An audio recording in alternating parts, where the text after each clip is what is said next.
Hello everyone, welcome back to our YouTube channel let's learn from home. My name is Tanu और हमने जो series शुरू की है वेस्टर्न पॉलिटिकल थॉट की, उसका हम पार्ट 3 देखेंगे यूनिट 1 का। तो चलिए शुरू करते हैं। पश्चिमी राजनीतिक चिंतन, प्रकृति और विषय वस्तु। हम इससे पहले 2 पार्ट में बहुत सारी चीज़ें पढ़ चुके हैं, तो हम सीधा अब इस पार्ट से ये देखेंगे कि पश्चिमी राजनीतिक चिंतन क्या है, हमें क्यों इसकी स्टडी करनी है और ये अपने नेचर में कैसा है, इसकी विषय वस्तु कैसी है। तो जो इसका फर्स्ट पॉइंट है वो कहता है पश्चिमी राजनीतिक चिंतन की या किसी भी सभ्यता की राजनीतिक चिंतन की वहाँ के इतिहास के बिना कल्पना कर पाना असंभव है। राजनीतिक चिंतन राजनीति से संबंधित होते हैं, किंतु इतिहास ही राजनीतिक चिंतन को उसका आधार प्रदान या उपलब्ध करवाता है।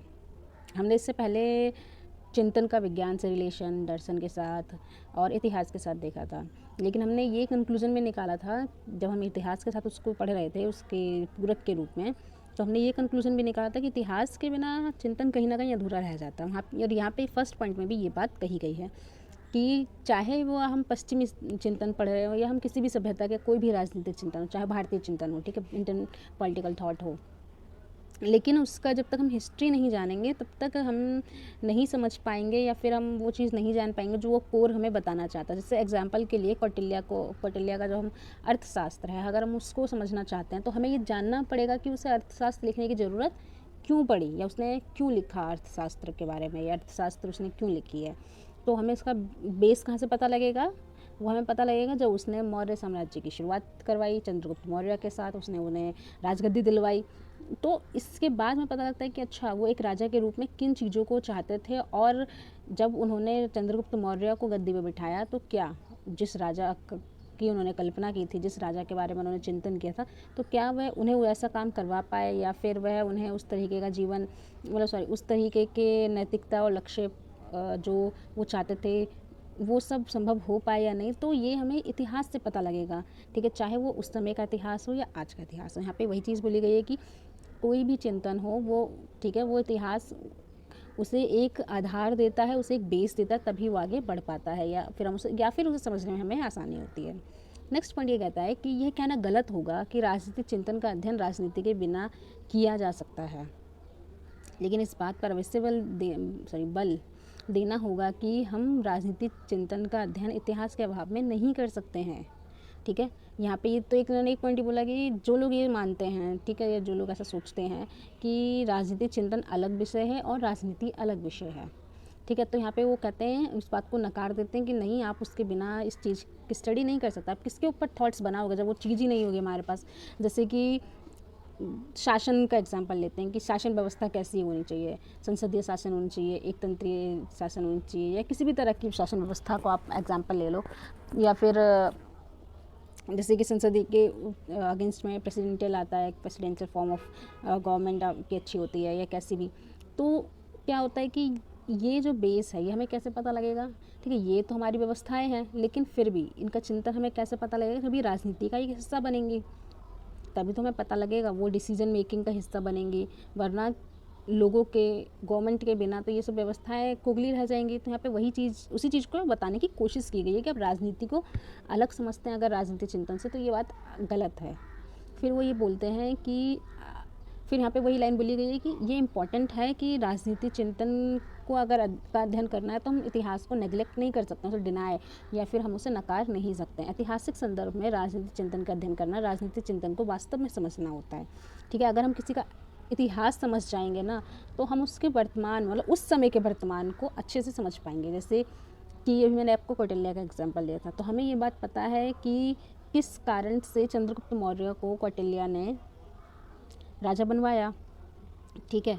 तो वो कारण हम समझ गए हैं कि मतलब उनका सम्मान नहीं किया गया था, ठीक है। तो इन मतलब बहुत सारे कारण ऐसे हो सकते हैं जिनसे हमें उस समय के इतिहास के बारे में अच्छे से जानकारी मिले।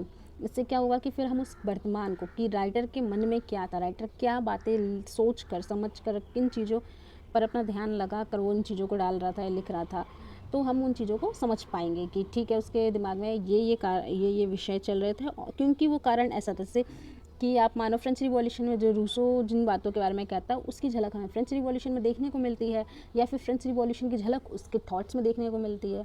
तो यही सब चीज़ें किसी भी चिंतन को इम्पॉर्टेंट बना देती है, स्पेशली उसका ऐतिहासिक संदर्भ।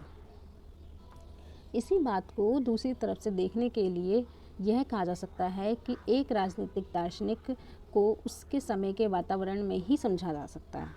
यहाँ पे बात समझ में आ गई कि अगर हमें किसी राजनीतिक दार्शनिक के दर्शन को या उसके चिंतन को समझना होगा तो हमें उसके वातावरण को समझने की ज़रूरत है। प्लेटो को एक आदर्शवादी होने के बावजूद भी उसके देश काल से अलग नहीं किया जा सकता, क्योंकि उसका जो विचार का जन्म हुआ है, उदय हुआ, मतलब जो उसका थॉट प्रोसेस रहा है, जो उसको शिक्षा मिली है, उसका वर्तमान रहा है, वो थॉट प्रोसेस उसी से आया है। ठीक है, अगर वो भारत में होता, एग्जाम्पल के लिए आप उसको इमेजिन करके देखो कि अगर प्लेटो इंडिया में होता तो शायद उसका जो थॉट प्रोसेस होता वो कुछ और हो सकता था, और जो उसका चिंतन था वो कुछ और हो सकता था। या फिर कौटिल्य उस टाइम के ग्रीक वर्ल्ड में होता तो शायद उसका थॉट प्रोसेस कुछ और होता। जैसे कि सुकरात था, जब सुकरात को मारा गया तो उसका इम्पैक्ट प्लेटो के सारे ही, मतलब ऑलमोस्ट उसके सारे ही टेक्स्ट में हमें देखने को मिलता है। अगर प्लेटो को नहीं मारा गया होता, शायद वो जिंदा होता, मतलब कुछ टाइम तक के लिए भी, जब भी, तो शायद जो प्लेटो ने टेक्स्ट में उन्हें जिस तरीके से रिप्रेजेंट किया है शायद वो चीज़ अलग होती। ऐसा भी तो पॉसिबल है ना। तो यहाँ पे वही बोला गया कि अगर आप किसी को समझना चाहते हो तो उसके वातावरण को समझना बहुत इंपॉर्टेंट है। देखिए फिर आगे बोलते हैं, उसके शिक्षा के सिद्धांत में उस समय एथेंस और स्पार्टा में विद्यमान शिक्षा प्रणाली को उसने मुख्य आधार बनाया है। आपको ये तो समझ में आ गया होगा। ठीक है, तो हम आगे बढ़ते हैं। नेक्स्ट पॉइंट ये कहता है कि मैकियावेली की पूरी कार्य पद्धति उसके इतिहास के ऋणी होने को दर्शाती है।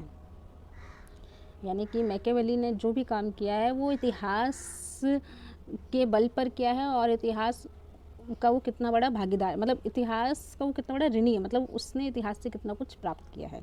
देखो उसके बाद आगे वो कहते हैं, अनुबंधात्मक लेखकों जैसे कि है हॉब्स, लॉक और रूसो ने अपने सामाजिक अनुबंध सिद्धांत के प्रतिपादन में इतिहास को आधार बनाया। ऑफ कोर्स आपको पता होना चाहिए, जब इन लोगों ने सोशल कॉन्ट्रैक्ट की बात की तो ये लोग हमेशा नेचुरलिटी की बात करें। स्पेशली जब रूसो के आप सोशल कॉन्ट्रैक्ट को पढ़ोगे तो आप उसमें ये चीज़ पाओगे, वो हमेशा कहता है कि आप नेचर की तरफ जाओ, अपने इतिहास को दोहराओ, कैसे लोग फ्री थे, उन राज्य से कोई संस्था नहीं थी, रोक टोक जैसी कोई व्यवस्था नहीं थी, कोई किसी को भी, मतलब लोग अपने काम से मतलब रखते थे। ये नहीं था कि आपको सोशल कॉन्ट्रैक्ट करके सबकी इच्छाओं को दबाकर एक जर्नल बिल को बनाना पड़ेगा, ये सब चीज़ें नहीं थी, ऐसा रूसो का मानना था। लेकिन रूसो इन बातों को भी ध्यान में रखता है कि ठीक है, उस समय के में भी कुछ ऐसी चीज़ें थी जो कि गलत थी, क्योंकि लोग दूसरों के राइट्स को ओवरलैप कर रहे थे, वो एक दूसरे के राइट्स को ख़त्म कर रहे थे। तो ये मतलब बहुत सी चीज़ें हमें सामने आती है। तो यहाँ पे वही चीज़ बोली गई कि कोई भी थ्योरी हो या थिंकर हो, इतिहास के बिना वो अपने आप को या अपनी थ्योरी को आगे नहीं बढ़ा सकता है। आपको ये पॉइंट क्लियर हो गया कि हम, क्योंकि देखिए ये जो पॉइंट है ना, ये एग्ज़ाम के, मतलब ये जो पूरा टॉपिक है इतिहास और चिंतन का जो रिलेशन है, ये आपको सिर्फ एमए में नहीं, आप कहीं भी आंसर राइटिंग करोगे ना वहाँ पे भी हेल्प करेगा। उस जब आप उस पॉइंट को डालोगे, हिस्ट्री के वैल्यूज़ को डालोगे कि हाँ क्यों ये वैल्यूबल है, तो आपके आंसर को वो अच्छे से सजा देगा, या फिर वो आपको वो, मतलब जो टीचर होगा वो उसका ध्यान आपके आंसर की तरफ खिंच जाएगा खुद ही, क्योंकि वो एक नया, एक आपके पास एक पॉइंट होगा उसको समझाने के लिए, उसको बताने के लिए, अपने आंसर को वैल्यू देने के लिए। तो इसे अच्छी तरह से समझ लिया। अगर आपको नहीं समझ में आ रहा हो तो आप वीडियो को एक बार और सुन लेना, पीछे की वीडियोस को भी सुन लेना, और बीच में से अगर आप वीडियो सुनने की सोचते हैं या फिर स्किप कर करके सुनने की सोचते हैं तो फिर इससे आपका ही लॉस है। क्यों? क्योंकि बहुत से ऐसे पॉइंट होते हैं जो आप स्किप करते हैं, और मैं तो रेगुलरली पढ़ा रही हूँ, लेकिन आप स्किप कर जाते हैं, फिर आपको समझ नहीं आता अच्छा ये पॉइंट कहाँ था। फिर आपको या तो वीडियो शुरू से देखनी पड़ती है, या फिर आप वो अधूरी जानकारी के साथ वैसा ही लिखते हैं और उससे आपको आधे ही मार्क्स मिलते हैं। तो इसलिए वीडियो को स्किप ना करें, पूरा सुन लीजिए। तो उससे आप, और आप इससे नोट्स अगर आप बनाना चाहें तो नोट्स भी बना सकते हैं, वरना आप पीपीटी का स्क्रीनशॉट लेकर भी आप इन जो मैंने नोट्स लिखे हैं ये, इनसे भी आपको हेल्प मिल जाएगी। नेक्स्ट पॉइंट हम चलते हैं अपने नेक्स्ट पॉइंट की तरफ। वो है, कार्ल मार्क्स ने तो इतिहास की भौतिकवादी व्याख्या करने तक का पक्ष लिया है। इतिहास की निरपेक्ष स्थितियाँ सदैव यह नींव डालती हैं जिस तरह राजनीतिक दर्शन अपने दर्शन का निर्माण करता है। मतलब कि यहाँ पे ये पता लगता है कि जो इतिहास है वो इस बात को दर्शाती है, या फिर वो उस चीज़ का बेस होती है कि अगर हम राजनीतिक दर्शन की बात करें तो उसके दर्शन के निर्माण के लिए भी इतिहास उतना ही इम्पोर्टेंट है। नेक्स्ट पॉइंट हमारा है, एक संदर्भात्मक अध्ययन ही सदैव किसी विषय को समझने का सुरक्षित तरीका है। बिना संदर्भ के कोई भी विषय नींव रहित संरचना होती है। बिल्कुल, संदर्भ यानी कोई रेफरेंस है, कोई एग्जाम्पल है, तो अगर जब तक हमारे पास कोई रेफरेंस नहीं होगा तो हम कैसे चीज़ों को समझेंगे। जैसे मैं आपको हर पॉइंट पर कोशिश करती हूँ कि एक एग्जाम्पल से समझाऊँ। अगर मैं आपको सिर्फ पढ़ते जाऊँ बिना एग्जाम्पल के समझाऊँ ही नहीं, तो आपको समझ में ही नहीं आएगा कि एक्चुअली में वो जो पॉइंट्स हैं वो क्या बोलना चाह रहे हैं, वो बिटवीन द लाइन्स पॉइंट्स का जो मीनिंग आता है वो क्या है। तो ये चीज़ समझने के लिए आपको रेफरेंस की ज़रूरत है। और मैकियावेली को पुनरुत्थान के संदर्भ में ज़्यादा अच्छी तरह समझा जा सकता है हॉब्स और लॉक, जिनके मत एक दूसरे से बिल्कुल विपरीत थे, के मतों को इंग्लैंड के गृह युद्ध के परिप्रेक्ष्य में अच्छी तरह से देखा जा सकता है। यानी कि इंग्लिश सिविल वॉर जो हुआ, हमने पिछली वीडियो में हमने देखा था हॉब्स और लॉक एक दूसरे से किस तरीके से अपोजिट थे। तो यहाँ पे वही बात बोली है कि वो कितने भी अपोजिट हों, ठीक है, हम उनके थॉट्स को कैसे समझ सकते हैं, इंग्लिश सिविल वॉर को जब हम पढ़ेंगे, जब हम उसको समझेंगे। तो आपको इंग्लिश सिविल वॉर नहीं पढ़ना है, आपको सिर्फ पीछे वाली वीडियो में जाके देखना है कि हॉब्स और लॉक ने क्या बोला था और वो क्यों एक दूसरे के अपोजिट हैं। आपको बस इतना छोटा सा ही काम करना है और कुछ नहीं करना है। अब नेक्स्ट वन देख लेते हैं हमारा। पाश्चात्य राजनीतिक दर्शन इतिहास पर आधारित है, किंतु इसके इतिहास में, जैसा कि प्रोफेसर सेवाइन ने बिल्कुल ठीक कहा है, कि कोई अंतिम अध्याय नहीं है। यह विकसित हुआ है, हो रहा है तथा वास्तव में सदैव विकसित होता रहेगा। यहाँ पे ये कहते हैं, मतलब इनका जो थोड़ा झुकाव हम समझ सकते हैं वो है पाश्चात्य राजनीतिक दर्शन की तरफ, यानी वेस्टर्न थॉट्स की तरफ। वो कहते हैं कि ठीक है, इतिहास इंपॉर्टेंट है, लेकिन हम ये नहीं बोल सकते ना कि इतिहास इस चैप्टर के बाद, मतलब इस पर्टिकुलर टाइम पीरियड, इस पर्टिकुलर चैप्टर के बाद अब हम पाश्चात्य राजनीतिक दर्शन को हम नहीं समझ सकते या फिर उसका विकास नहीं हुआ। तो कहते हैं कि नहीं, ये बात बिल्कुल गलत है। इसका विकास है, मतलब पहले भी हुआ था, हो भी रहा है और हमेशा होता रहेगा। ये एक निरंतर चलने वाली प्रक्रिया है। फिर आगे है, यह एक विशेष तरह से विकसित हुआ है। आने वाले प्रत्येक दार्शनिक ने पहले के दार्शनिक के दर्शन या राजनीतिक विचारों को निरुद्देश्य से बताया है या उनकी आलोचना की है। इसी प्रक्रिया में अपना नया दर्शन प्रस्तुत किया। मतलब कि या तो उन्होंने उसको नेगलेक्ट कर दिया पूरी तरीके से, या फिर उन्होंने उसको क्रिटिसाइज़ किया है किसी भी तरीके से, चाहे उनका कुछ पोर्शन क्रिटिसाइज़ कर सकते हैं, चाहे उनका कुछ पूरा का पूरा टेक्स्ट क्रिटिसाइज़ कर सकते हैं, या पूरा उनके एग्जिस्टेंस को क्रिटिसाइज़ भी कर सकते हैं, मतलब थ्योरीज़ को। देखिए यहाँ पे फिर वो एग्जांपल के रूप में बताते हैं कैसे हम इस चीज़ को समझ सकते हैं। अरस्तु ने प्लेटो को किया था क्रिटिसाइज़, जॉन स्टुअर्ट मिल ने बेंथम को किया था। आपको पता होगा कि बेंथम के स्टूडेंट कौन थे, जेम्स मिल, और जेम्स मिल फादर थे जेएस मिल यानी जॉन स्टुअर्ट मिल के। तो वो एक तरीके से बेंथम के स्टूडेंट थे, लेकिन बेंथम के स्टूडेंट होने के बावजूद भी उन्होंने बिल्कुल ऑपोजिट थ्योरीज दी और बिल्कुल उसके अगेंस्ट ही गए थे। जैसा कि एरिस्टोटल भी प्लेटो का स्टूडेंट होकर उसके अगेंस्ट गया था। ऐसी फिर है, कार्ल मार्क्स ने हीगल को क्रिटिसाइज़ किया और एडम स्मिथ को भी उसने क्रिटिसाइज़ किया। तो आपको ये समझ में आया होगा। इस वाली लाइन का ये एग्जांपल्स है, यहाँ पर मैं क्लियर करके बताती हूँ। देखो ये जो पूरा पोर्शन है ये इसके एग्जांपल्स हैं। जब आपको अगर इस पोर्शन को यूज़ करना होगा तो आप इन एग्जांपल्स को डालकर अपने आंसर को अच्छे से डेकोरेट कर सकते हैं। अब आता है, इस तरह पाश्चात्य राजनीतिक चिंतन का विकास हुआ। यानी विकास का क्या क्रम था, एक दूसरे को क्रिटिसाइज़ करना या फिर उसके किसी भी काम को या उसके किसी भी थ्योरी को क्रिटिसाइज़ करके या फिर नेगलेक्ट करके अपने काम को आगे बढ़ाना या फिर उसको बेस बनाकर अपने आप को आगे बढ़ाना। वो किसी भी तरीके से बेस बनाया जा सकता है। यह वाद विवाद के रूप में आगे चलता है, परिवर्तित होता है, किंतु लगातार बढ़ता ही रहता है। यह प्लेटो और अरस्तु के समय से निरंतर चलता आ रहा है। यानी देखिए, सबसे पहला काम किसने किया, प्लेटो ने किया। क्योंकि हम पहला नहीं बोल सकते हैं, लेकिन हमारा जो वेस्टर्न थॉट है उसका शुरुआत ही हम प्लेटो से पढ़ते हैं। तो हमें हमेशा ये बात को ध्यान रखना होगा कि हमारे लिए पहला जो थिंकर है वो प्लेटो है। ठीक है, ये ध्यान रखना है। आंसर में आपको ये नहीं लिखना है, लेकिन एक समझ के रूप में है कि ये समझ कर हम किसी थ्योरी को समझना चाहते हैं तो वो बेस के रूप में से बना सकते हैं कि ठीक है, पहला थिंकर प्लेटो है, फिर उसको क्रिटिसाइज़ किया एरिस्टोटल ने, फिर वो आगे चलता रहा, वो प्रोसेस आगे चलता रहा। कोई किसी को क्रिटिसाइज़ कर रहा है, कोई किसी को सपोर्ट कर रहा है, जो जिसको जैसा पसंद करता है। अब है, ये बोलता है कि अतः यदि यह कहा जाता है कि संपूर्ण दर्शन प्लेटो के विचार पर टिप्पणी है, तो कोई आश्चर्य की बात नहीं है।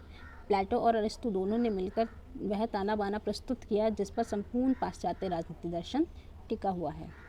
तो जो चीज़ हमने पीछे समझी, जो चीज़ मैंने अभी आपको समझाने की कोशिश की कि हमें ये दिमाग में रखना है कि जो पहला थिंकर है वो प्लेटो ही है।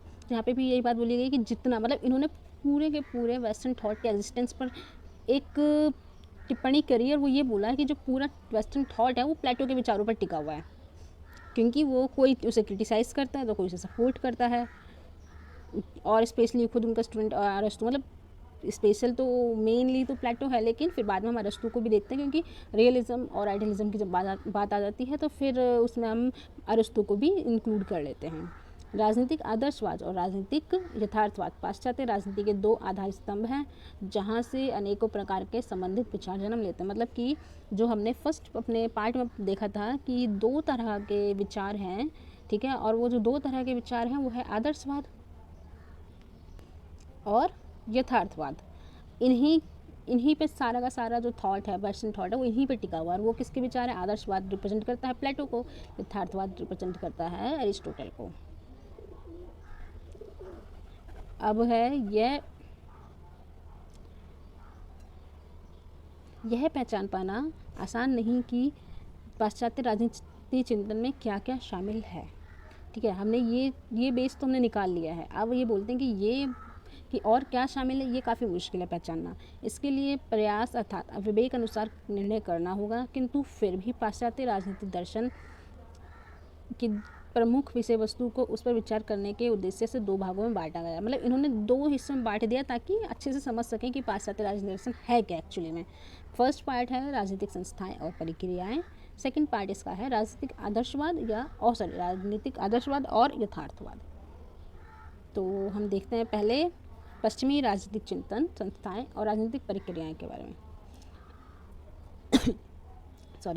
पश्चिमी राजनीतिक चिंतन व्यापक रूप से राजनीतिक संस्थाओं और उनसे संबंधित प्रक्रियाओं को देखने का प्रयत्न करता है। तो जो ये चिंतन है वो ये देखने की कोशिश करता है कि ये संस्थाएं क्या है और इनका क्या संबंध है। फिर सेकंड पॉइंट में ये बोलता है कि राजनीतिक सिद्धांत यह देखने का प्रयत्न करता है कि राजनीति से क्या संबंधित है, क्या संगत है। तो राजनीतिक चिंतन मतलब सिद्धांत क्या देखता है कि राजनीति से क्या संबंध है, और चिंतन क्या देखता है कि राजनीति सत्ता से संबंध रखता है, अर्थात किसके पास है, कैसा प्रयोग किया जा रहा है और किस उद्देश्य के लिए ये एग्जिस्ट करता है, यानी विद्यमान है। ठीक है, नेक्स्ट पॉइंट ये बोलता है प्रारंभिक समय के राजनीतिक चिंतकों से लेकर वर्तमान समय तक के चिंतकों ने राजनीति से संबंधित इसी प्रकार के प्रश्नों पर विचार किया। मतलब कि चाहे हम एंशिएंट टाइम देखें, मेडिवल टाइम देखें या मॉडर्न टाइम देखें, हम इसमें क्या देखते हैं कि जितने भी थिंकर्स हुए हैं उन सबका जो कोर आइडिया है वो यही है। किसके पास क्या है, कौन किसका कैसे प्रयोग करता है, उसका उद्देश्य क्या है, उसका लक्ष्य क्या है, वगैरह वगैरह। अब आता है प्लेटो इसमें अधिक रुचि रखता था राज्य कैसा होना चाहिए। ठीक है, वहीं अरस्तु ने सारा ध्यान सर्वोत्तम व्यवहारिक राज्य पर दिया। प्राचीन रोम के सिद्धांतकारी ने प्रशासन में न्याय की प्रकृति और भूमिका की चर्चा की। हम इसको समझ सकते हैं कि प्लेटो के दिमाग में हमेशा ये होता था कि घर कैसा होना चाहिए। ठीक है, एक घर कैसा होना चाहिए, उसमें कितने रूम होने चाहिए, सीढ़ियाँ किस तरीके से होनी चाहिए, मैं एग्जाम्पल के रूप में आपको बता रही हूँ ये। ठीक है, उसकी हाइट कितनी होनी चाहिए, मतलब रूम्स की हाइट कितनी होनी चाहिए, वगैरह वगैरह। लेकिन जो अरिस्टोटल था उसका ये मानना था कि घर चाहे कैसा भी हो, वो कोई एक ऐसा स्थान होना चाहिए जहाँ पर आप कंफर्टेबली रह सकें, वो आपके जीवन को सार्थक बना सके, वो आपके काम को आसान कर सके, और उसमें ऐसी चीज़ें मौजूद हों जो आपकी हेल्प कर सकें, आपके काम को, आपके बोझ को कम कर सकें। जैसे कि आप एग्जांपल हम ले सकते हैं कि मशीन है कोई सी, वॉशिंग मशीन जैसे एग्जांपल में, कि अब प्लेटो का मानना ये था कि भाई घर तो हमने बना दिया है, कुछ इस तरीके से बढ़िया सा घर बना दिया हमने, लेकिन अरिस्टोटल का मानना है कि अगर कोई व्यक्ति पूरे दिन काम करने के बाद भी उसे कुछ ऐसे काम करने पड़ रहे हैं जैसे डिश वॉशिंग है, क्लोथ वॉशिंग है, तो उसके लिए उसको उन इक्विपमेंट्स की ज़रूरत है जिनसे उसका काम आसान हो सके। तो यहाँ पे वही चीज़ व्यवहारिक थी कि बार बार प्लेटो ये कहता था कि भाई राज्य कैसा होना चाहिए, राज्य आदर्श होना चाहिए, राज्य में इस तरह की व्यवस्थाएं होनी चाहिए, वैसी व्यवस्था होनी चाहिए, इस प्रकार की शिक्षा व्यवस्था होनी चाहिए, शिक्षा प्रणाली होनी चाहिए। लेकिन यहाँ पर अरिस्टोटल ये बात बोल रहा होता है कि नहीं, ये सब चीज़ें ठीक है, लेकिन आपको ये भी तो देखना है ना कि लोगों का व्यवहार कैसा है। आप सिर्फ एक दार्शनिक राजा के पीछे पड़ जाएं कि राजा ऐसा होना चाहिए वैसा होना चाहिए, लेकिन आपको ये भी तो पता होना चाहिए कि लोग उस राजा के प्रति कैसा व्यवहार रखते हैं। क्या पता उसे पसंद ना करते हो, क्या पता वो भ्रष्टाचारी हो, लोग ही भ्रष्टाचारी हो, उसका शासन व्यवस्था भ्रष्टाचारी हो, उसकी न्याय व्यवस्था भ्रष्टाचारी हो, ये कुछ भी हो, तब हम क्या करेंगे, हम उस व्यवस्था का क्या करेंगे जो हमने इतना सोच समझ के बनाया, वो तो सब खोखली रह जाएगी। यहाँ पे यही बात इनके बीच में अंतर लाती है। नेक्स्ट पॉइंट हमारा ये है, मध्ययुगीन चर्चा से संबंधित विशेष रूप से थॉमस एक्विनास ने विचार में राजनीतिक सत्ता को दैवीय नियमों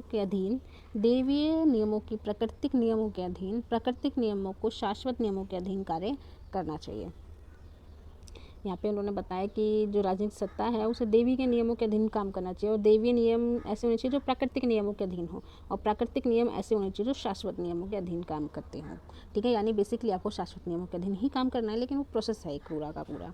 फिर आगे बोलते हैं, प्रारंभिक आधुनिक सिद्धांतकार मैकियावेली और बॉर्डिन का संबंध राज्य की सर्वोच्च सत्ता अर्थात एकाधिपत्य या वास्तविक और संभावी राज्यों से थी या था।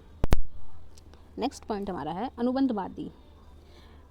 हॉब्स, लॉक और रूसो इन प्रश्नों का उत्तर देने के लिए तत्पर थे कि राज्य कैसे बने, व्यक्तियों को नियम का पालन क्यों करना चाहिए। हमेशा इनका ये बोलना था कि राज्य कैसे बनेगा और लोग क्यों नियमों का पालन करें, मतलब लोगों के पास कोई एक ऐसा मोटिवेशन होना चाहिए या कोई ऐसा कारण होना चाहिए जिनसे कि वो अपने आप को ये मनवाने के लिए या अपने आप को ये मान सकें कि हाँ, हमें इन कारणों से नियमों का पालन करना चाहिए। जैसे ट्रैफिक रूल्स है, हमें पता है हमें ट्रैफिक रूल्स का पालन करना चाहिए, ठीक है। और ट्रैफिक रूल का पालन कब होता है, जहाँ पर ट्रैफिक पुलिस होती है। उसके बिना खुद आप सोच लीजिए ना कि आपने कितने ही टाइम ट्रैफिक सिग्नल्स को, जब वो रेड होता है तो चाहे वहाँ पे लोग रुके ना रुके, आप रुके, कभी ऐसा हुआ है? नहीं हुआ है, या होता भी होगा तो बहुत अच्छी बात है। लेकिन लोगों के दिमाग में वो बात नहीं है कि हमें उन नियमों का पालन क्यों करना चाहिए। लोगों को लगता है कि वो पैसे ऐंठने की चीज़ है, लोगों को लगता है कि वो ज़बरदस्ती हमारे पर थोपी गई है, लेकिन नहीं। जैसे हमने अभी ट्रैफिक का ही एग्जांपल ले तो, लेकिन नहीं, लोगों को पता ही नहीं कि वो ट्रैफिक जो रूल्स बनाए गए हमारी सेफ्टी के लिए बनाए गए हैं, ना कि वो हमें किसी तरीके से रोकने के लिए और हमें किसी तरीके से हमारी चीज़ों को कम करने के लिए, हमारी आज़ादी को कम करने के लिए बनाए गए हैं। लोग हमेशा ये लगता है, लेकिन उन्हें बात समझ ही नहीं आती कि हमारी सेफ्टी के लिए बनाए गए हैं वो ट्रैफिक रूल्स। अगर हम उनको मानते हैं तो हम ज़्यादा सेफ़ रहेंगे, और हम क्या, हमारे आसपास के लोग भी उतने ही सेफ़ रहेंगे। तो यहाँ पे भी वही कहना चाहता है कि लोगों के पास कारण होना चाहिए ना कि वो नियमों का पालन करें। तो ये हॉब्स, लॉक और रूसो के हमें सोशल कॉन्ट्रैक्ट में नज़र आता है। नेक्स्ट पॉइंट है, जब राजनीतिक दर्शन संस्थाओं के संबंध में विचार करता है, जैसे वह पहले कैसे थे, उस समय कैसे हैं और किस प्रकार के होने चाहिए, तो मार्क्स ने उसे भौतिकवादी स्वरूप में देखा। मार्क्स उन्हें भौतिकवादी स्वरूप में देखता है। वो कहता है कि जो भी संस्थाएं हैं वो कैसी थी, कैसी होनी चाहिए। आपको पता ही है कि वह पूंजीवाद के कितना ही खिलाफ थे, तो वहाँ पे ये भौतिकवाद वाली प्रक्रिया हमें देखने को भी मिल जाती है। अब आगे सिवाइन भी उस समय इसी तथ्य को स्पष्ट करता है जब वह ये कहता है कि राजनीतिक चिंतन अर्थात सिद्धांत कार्य राजनीतिक चिंतकों का एक प्रमुख कार्य केवल ये दिखाना नहीं है कि राजनीतिक प्रक्रिया क्या है, अर्थात उसके समय में राजनीतिक क्रियाएं क्या है, बल्कि यह भी दिखाना है कि उसका क्या अर्थ है। ठीक है, तो जितने भी थिंकर्स हैं उनको सिर्फ एक काम नहीं है, उनका ये काम नहीं है कि भाई प्रक्रिया क्या है हमने बता दी, उनको ये भी बताना है कि इस प्रक्रिया का अर्थ क्या है, साथ में ये भी दिखाना है कि इस प्रक्रिया का क्या अर्थ है और क्या अर्थ होना चाहिए, और राजनीतिक सिद्धांत ही उसे बदल सकता है। आई होप आपको ये समझ में आई होगी लाइन। मतलब यहाँ पे वो बेसिकली ये बोलना चाह रहे हैं कि आपको ये पहले तो ये बताना है कि राजनीतिक प्रक्रिया क्या है, ये अकेला आपका काम नहीं है। फिर आपको उससे एक स्टेप आगे बढ़कर ये भी बताना है कि जो प्रक्रिया है उसका क्या अर्थ है। साथ में आपको ये बताना है कि क्या इसका जो अर्थ निकला है यही अर्थ होना चाहिए या हम इसका अर्थ बदल सकते हैं। अगर बदल सकते हैं तो वो काम राजनीतिक सिद्धांत का है, जो कि वो थिंकर्स अपने थ्योरीज के साथ देंगे या करेंगे। वह राजनीतिक दार्शनिकों ने अपने समय की राजनीतिक संस्थाओं को समझने का प्रयास किया है, उन्हें अर्थ दिया है। ऐसा करने की प्रक्रिया में ही उन्हें बदलने के उपाय भी सुझाए हैं। ठीक है, तो जैसे हम पूंजीवाद को ले सकते हैं कि हमेशा ही डिबेट रहती है पूंजीवादी व्यवस्था अच्छी है या समाजवादी व्यवस्था अच्छी है। जब भी इनका डिबेट आएगा तो दुनिया ऑलमोस्ट 2 हिस्सों में दोबारा से बँट सकती है। कुछ को जो गरीब देश होंगे, ठीक है, जिनके पास पूंजी की कमी होगी, तो उनको हमेशा लगेगा समाजवादी व्यवस्था अच्छी है। लेकिन जो थोड़े से रिच, स्पेशली जो रिच कंट्रीज़ होंगे, वो हमेशा पूंजीवादी व्यवस्था की तरफ ही बढ़ेंगे। लेकिन हमने ये भी देखा है कि रिच कंट्रीज़ होने के बावजूद बहुत से देश ऐसे हैं जहाँ पे समाजवादी व्यवस्था मौजूद है, और चाइना जैसे देश में तो साम्यवादी व्यवस्था मौजूद है। तो ये सब चीज़ें हमें दिखाता है कि हम उन चीज़ों को, उन प्रक्रियाओं को, उन संस्थाओं व्यवस्थाओं को जब हम समझ जाते हैं, तो हम उस समझने के प्रोसेस में ही हम क्या करते हैं कि उसको बदलने का प्रयास भी करते हैं, या फिर हम उसको चेंज नहीं करते, मतलब उसमें कुछ नए अपडेट लाने की कोशिश करते हैं, जो कि कभी कभी बदल भी जाता है पूरी तरीके से, और कभी कभी नए अपडेट के साथ वैसा का वैसा बना रहता है। और फिर है, इस प्रकार कहा जा सकता है कि राजनीतिक चिंतन संस्थाओं से संबंधित है। इसके साथ ही ये महत्वपूर्ण भी है कि आगे आने वाले दार्शनिकों ने संस्थाओं में परिवर्तन करने के उपाय बताने के बाद निरंतरता को बनाए रखा। यानी कि यहाँ पे फिर बोला गया है कि जो थॉट है, ठीक है, उसका संबंध किससे है? संस्थाओं से। और साथ में जो थिंकर्स थे, उन्होंने परिवर्तन करने के उपायों को तो बताया, लेकिन ये जो प्रोसेस है ना परिवर्तन का उपाय, ये निरंतर है, ये रुकेगा नहीं। ये नहीं है कि 1950 के बाद ये रुक गया, 1960 के बाद रुक गया, नहीं, ये 2021 में भी विद्यमान है, और ये 2030 में भी हमें हमेशा परिवर्तन या बदलाव नज़र आएंगे ही। नेक्स्ट पॉइंट ये है, पश्चिमी राजनीतिक चिंतन ने भी प्रारंभ से ही राजनीतिक प्रक्रियाओं में रुचि रखते हुए यह जानने के लिए अपना प्रभुत्व जमाए रखा कि राजनीतिक शक्ति का प्रयोग क्यों और कैसे किया जाता है। जो पॉलिटिकल थॉट है, स्पेशली वेस्टर्न पॉलिटिकल थॉट है, उसने हमेशा इस बात पर अपना प्रभुत्व रखा है कि राजनीति का प्रयोग क्यों हो और कैसे किया जा सके। ये मतलब शक्ति का प्रयोग, राजनीतिक शक्ति का प्रयोग, ठीक है, ये हमेशा उस बात पर उसका डोमिनेंस रहा है। नेक्स्ट पॉइंट ये बोलता है कि वास्तव में राजनीतिक चिंतन राजनीतिक संस्थाओं से संबंधित होते हैं, किंतु राजनीतिक संस्थाओं की कार्य पद्धति से भी संबंधित होते हैं। सिर्फ इनका संबंध संस्थाओं से नहीं है, बल्कि उस कार्य पद्धति से भी इनका उतना ही संबंध है। अब है नेक्स्ट पॉइंट हमारा बोलता है कि राजनीतिक दर्शन मुख्य रूप से इससे संबंधित नहीं थे क्या है कि राज्य क्या है और क्या करता है, बल्कि इससे संबंधित थे और है कि एक बार राज्य को सत्ता दिए जाने पर उसका किस प्रकार प्रयोग करेगा। दर्शन ये नहीं है कि भाई राज्य क्या है या वो क्या काम करता है, उसका संबंध इस बात से है कि अगर हमने उसे सत्ता दे दी तो फिर वो किस तरह के काम करेगा। वो एथिक्स वगैरह की बात भी वहाँ पे उस चीज़ में ऐड करते हैं।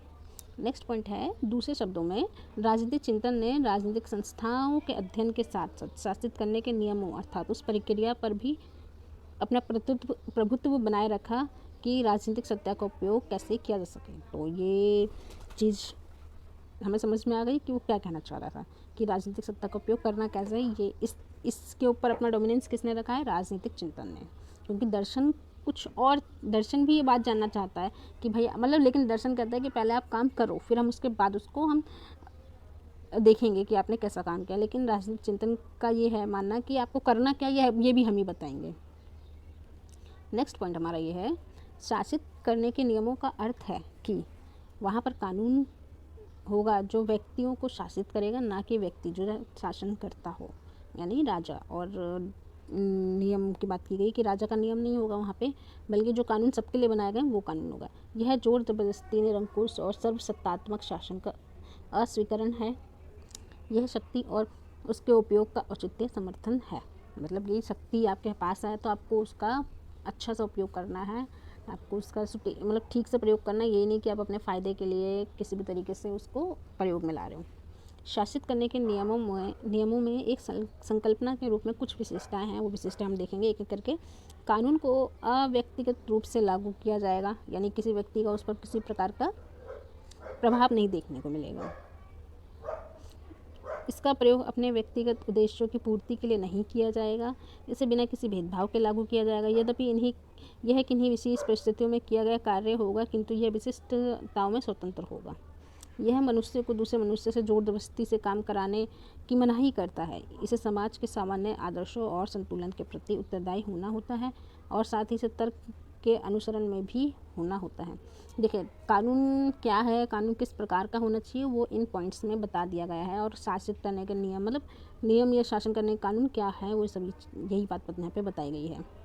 नेक्स्ट पॉइंट ये बोलता है, प्लेटो का आदर्श राज्य एक व्यवस्था का निर्माण था, और राज्य का प्रमुख दायित्व एक ऐसा नेतृत्व विकसित करना था जो भ्रष्ट ना हो और न्यायोचित नियमों के अधीन काम कर सके।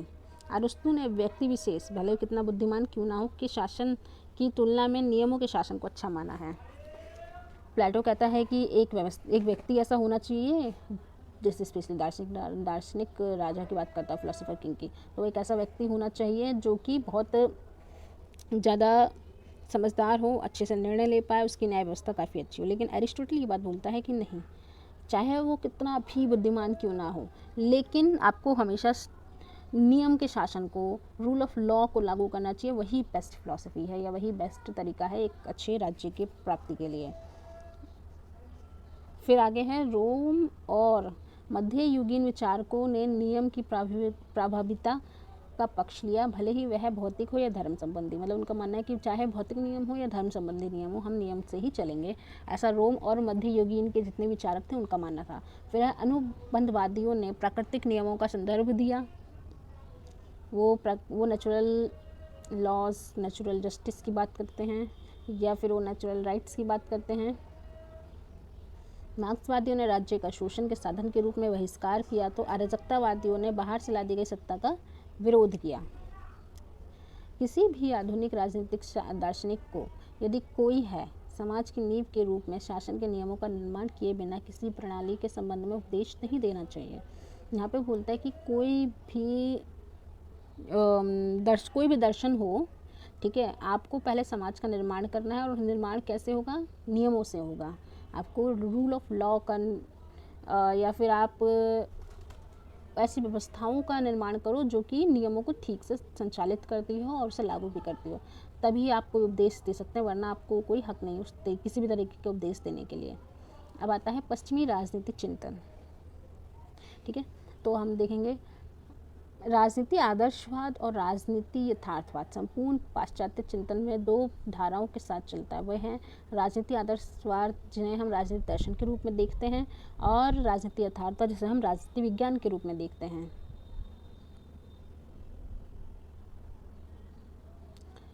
प्लेटो राजनीति आदर्शवाद का प्रतिनिधित्व करता है, तो उसे राजनीतिक दर्शन का जनक कहा जाता है। अरस्तु राजनीतिक यथार्थवाद का प्रतिनिधित्व करता है, तो उसे राजनीतिक विज्ञान का जनक माना जाता है या कहा जाता है।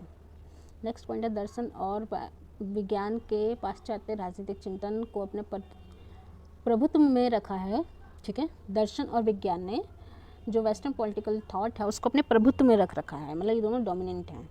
पाश्चात्य जगत के इतिहास ने लगभग 19वीं सदी से पहले 5 दशक दर्शन विज्ञान से ऊपर रहा है, किंतु उसके बाद विज्ञान ने अन्य सामाजिक विज्ञानों में हुई व्यापक प्रगति और उसके अनुरूप राजनीतिक विषयों के संगत बनाने की उत्सुकता ने राजनीतिक दार्शनिकों का विशेष रूप से यूएसए में प्रारंभिक 50 और 60 के दशकों में ध्यान आकर्षित किया। मतलब कि बाद में ये चीज़ हमें देखने को मिलती है, मतलब 50-60 के बाद हमें देखने को मिलता है कि विज्ञान ज़्यादा डोमिनेंट हो गया दर्शन से या दर्शन के ऊपर, क्योंकि नए नए विकास हुए, नए नए थ्योरीज आई, जैसे कि कंपैरेटिव नया डिसिप्लिन ऐड किया कंपैरेटिव पॉलिटिक्स का।